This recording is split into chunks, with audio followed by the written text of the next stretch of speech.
Amis investisseurs, quoi de mieux pour finir cette année 2023 en beauté? Une petite analyse de mon top 5 des actions qui pour moi vont performer en 2024. La présentation de ces actions est en aucun cas un conseil d'investissement, mais juste mes trouvailles et comment je vais fonctionner pour l'année 2024. On va sans tarder commencer par la numéro 5. Donc en numéro 5, on retrouve Microsoft, l'entreprise Microsoft, qui vend comme service des licences, des logiciels, des services, des appareils et des solutions. Donc les principaux produits de Microsoft, comme vous pouvez le savoir, vont être la suite Office, donc avec PowerPoint, Word, Excel, Outlook, Skype, Teams et plein d'autres que vous pouvez retrouver ici sur la petite photo. Mais aussi du coup, Microsoft est aussi propriétaire de LinkedIn, Azure, GitHub, mais encore Windows, Xbox pour les amateurs de jeux vidéo et Microsoft est en train de racheter Activision. On est sur une entreprise qui possède énormément de marques et qui se renforce encore aujourd'hui. Pour retourner sur l'année 2023, Microsoft, c'est un retour de 56% pour le moment et avec un prix actuel de 374 €. Maintenant, quand on regarde les fondamentaux de l'entreprise, donc je ne vais pas rentrer dans les détails, etc. C'est juste un petit top 5, voilà. Pour vous présenter, ça va être mes entreprises. Donc on a le bénéfice par action. Donc qu'est-ce que le bénéfice par action? C'est tout simplement l'argent net, les liquidités, après avoir payé leurs impôts, les employés, après avoir payé tout. Donc on va prendre le chiffre d'affaires et du coup on va tenir le bénéfice. Et après on va le diviser par le nombre d'actions. Ce qui nous donne un bénéfice par action, on peut voir que depuis 2019, le bénéfice par action de Microsoft est en constante progression et en plus les prévisions jusqu'à 2026 nous montrent encore une très très belle progression. Le dividende quant à lui est aussi en progression mais moins que le bénéfice par action, ce qui nous donne en gros le ratio de distribution. Donc on va diviser le dividende par rapport au bénéfice par action et plus le ratio est proche de 100, ce qui signifie que l'entreprise verse tout ses bénéfices aux actionnaires à travers le dividende. Donc plus le ratio est bas et plus c'est positif, ça montre que l'entreprise garde un petit matelas de sécurité. Donc là on peut voir aussi ce ratio par la courbe noire qui est décroissant. Donc tous les indicateurs, mes principaux indicateurs sont ouverts. Donc pour moi c'est un achat modéré avec un objectif de cours en fin 2020 de 400 €. Donc les points positif de Microsoft, c'est qu'ils ont un très très bon CEO qui est très très fort. On a une entreprise qui évolue avec son temps. C'est une vieille entreprise dans le milieu de la technologie, c'est difficile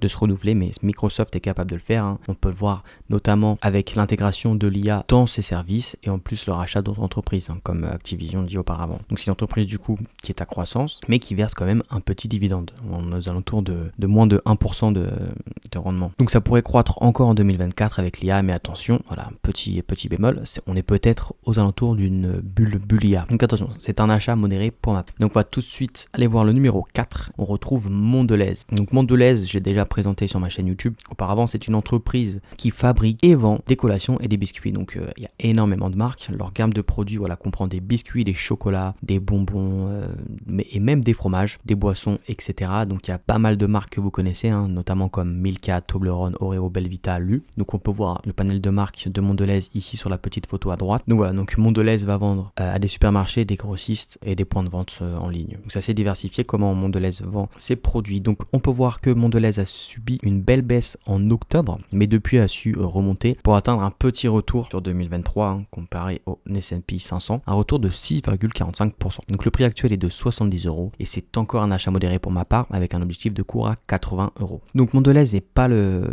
leader de son secteur, il est dans le top 10 de l'agroalimentaire. De mémoire, il se situe 7e. La politique de l'entreprise, voilà, c'est une politique d'extension, donc ça rachète des marques. Je crois qu'ils ont racheté 3 marques cette année et ils souhaitent grossir de plus en plus, faire une grosse entreprise. Donc les résultats de 2023 ont été très très très solides en augmentation par rapport à 2022. Comme 2022 a été une année assez faible pour Mondelez, ce qui est intéressant c'est de voir si l'entreprise a progressé par rapport à 2021 et oui, elle va battre son record de 2021. Donc attention, petit bémol, exposition à la guerre, etc. qu'on a pu voir en 2022. Donc les résultats, le bénéfice par action a été atténué à cause du coup de l'inflation, de la guerre en Ukraine, mais aussi ils ont racheté énormément, ils ont racheté des autres entreprises, ils ont investi, ils ont été aussi impactés par un taux de change négatif. Donc il y a énormément de choses. Donc on peut voir le bénéfice qui est croissant à part pour l'année 2022, le dividende qui est aussi croissant. 2022, depuis c'était un peu le point noir, mais du coup ça a bien remonté depuis ce petit creux. Donc je vais continuer à me renforcer sur Mondelez. Donc on va tout de suite enchaîner avec le numéro 3 et on retrouve United Health Group. Donc depuis le début de l'année, l'entreprise a fait un petit retour de 0,71%, donc c'est très très faible. Le prix actuel est de 520 522 euros. Je vais vous présenter l'entreprise. Donc l'entreprise, c'est une société de soins de santé aux États-Unis qui est décomposée entre 4 segments: United Healthcare, Optune Health, Optum Insight, Optum RX. Donc United Healthcare, ça va être une assurance tout simplement pour les Américains. Optune Health, ça va permettre d'avoir accès à des réseaux spécialisés. Optum Insight, des logiciels d'information, etc. Et Optum RX, c'est un service de pharmacie. Donc voilà, donc c'est une assurance qui est spécialisée dans la santé, dans le domaine de la santé. Donc c'est pas du tout un laboratoire pharmaceutique, etc. qui fabrique des médicaments, mais c'est une entreprise très très très intéressante. Donc pourquoi l'entreprise est intéressante? Vieillissement de la population, très très très peu de dettes. Bon, il n'y a pas de graphique ni de nombres, c'est normal, je rentre pas dans les détails, mais c'est une entreprise qui possède très peu de dettes. Le petit bémol de l'entreprise, c'est ses marges très très faibles, et voilà, le secteur assurance que... Donc voilà, donc le prix actuel 522, et moi j'ai un objectif de 600 euros, donc là je suis dans une période d'achat pour l'entreprise. Maintenant, si on regarde le bénéfice, on a un bénéfice qui est croissant depuis 2018, un dividende qui est aussi croissant depuis 2018, et du coup on a un ratio distribution, lui, qui est en baisse, donc ça c'est assez positif. On peut voir entre 2021 et 2022, il a baissé, donc voilà, donc c'est une très très très belle entreprise pour ceux qui ne connaissent pas, fait partie de mon top 3. Donc on va rentrer tout de suite dans le top 2, et là on retrouve American Tower. Donc pour ceux qui ne connaissent pas American Tower, c'est l'une des plus grandes sociétés de placement immobilier au monde. La spécialité d'American Tower, c'est tout simplement de posséder des immeubles de communication mutualisés avec des immeubles de communication. Donc actuellement, American Tower possède 181 000 sites de communication, donc c'est tout simplement énorme. Le retour depuis le début de l'année pour American Tower, c'est tout simplement moins 0,65. Donc voilà, American Tower fait partie du secteur de l'immobilier qui a été totalement en baisse cette année, notamment aux taux qui ont augmenté, etc. Mais pour 2024, on prévoit du coup une baisse des taux. Donc qui dit baisse des taux dit une reprise de l'immobilier. Attention, la reprise a déjà commencé, mais elle n'est pas finie, la reprise. Donc le truc, c'est de savoir, est-ce que ça va continuer de baisser, les taux vont continuer de baisser en 2024, ou est-ce qu'ils vont attendre de baisser en 2025? Pour ma part, ce n'est pas grave, comme je suis un investisseur long terme, d'investir encore sur cette entreprise American Tower, qui est une belle entreprise. Donc on peut voir le bénéfice par action qui est difficile à juger pour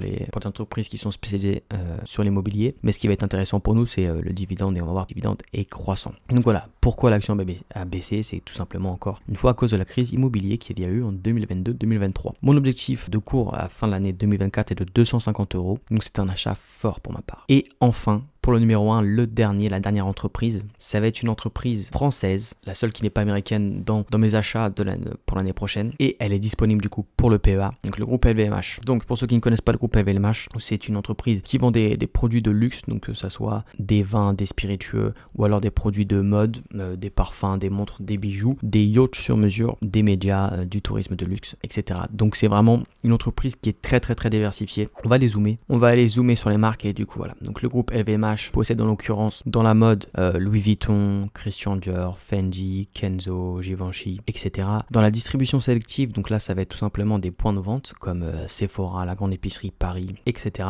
Non, il y a aussi tout ce qui est presse et les autres activités de LVMH. Donc on a Le Parisien, Investir, Les Échos, etc. Après, du coup, dans le domaine des montres et des bijoux, donc on va avoir Tiffany & Co pour les bijoux, mais aussi pour les montres, on va avoir Hublot, Tag Heuer, etc. LVMH possède aussi des parfums qui viennent bien souvent des marques de mode, donc par exemple comme Kenzo Parfum, Givenchy Parfum, Christian Dior Parfum, etc. Et ensuite, on a tout ce qui est vin spiritueux, donc dans les grandes marques, on a Hennessy, Moët des Chansons, Dom Pérignon, Ruinart, Veuve Clicquot, etc. Donc hop, on va revenir ici. Comme dit auparavant, c'est une entreprise de luxe, mais notamment, ce n'est pas qu'une entreprise de luxe, c'est la numéro 1 mondiale. Donc on a 70 marques pour LVMH, on a une politique d'extension extrême avec le rachat de marques chaque année, donc ça c'est vraiment positif. Le CEO qui est Bernard Arnault, qui est lui-même actionnaire, donc voilà, forcément il va tout faire pour faire progresser le groupe. On a des résultats 2023 très très solides, en augmentation par rapport à 2022, mais voilà, l'action, comme vous pouvez le voir, a fait uniquement 7,81% depuis le début de l'année, à cause des craintes de la faiblesse de la croissance pour 2024. Donc moi j'ai un objectif de cours à 800 euros, donc c'est un achat très très fort pour ma part, même au prix actuel. Et malgré les craintes de faiblesse de la croissance pour 2024, ça reste le leader mondial, donc je vais continuer à me renforcer sur cette entreprise. C'est tout pour mon top 5 d'actions pour 2024. Si cette vidéo t'a plu, n'hésite pas à mettre un like, un commentaire, à t'abonner, ça me ferait super plaisir. Sur ce, je vous dis tchuss!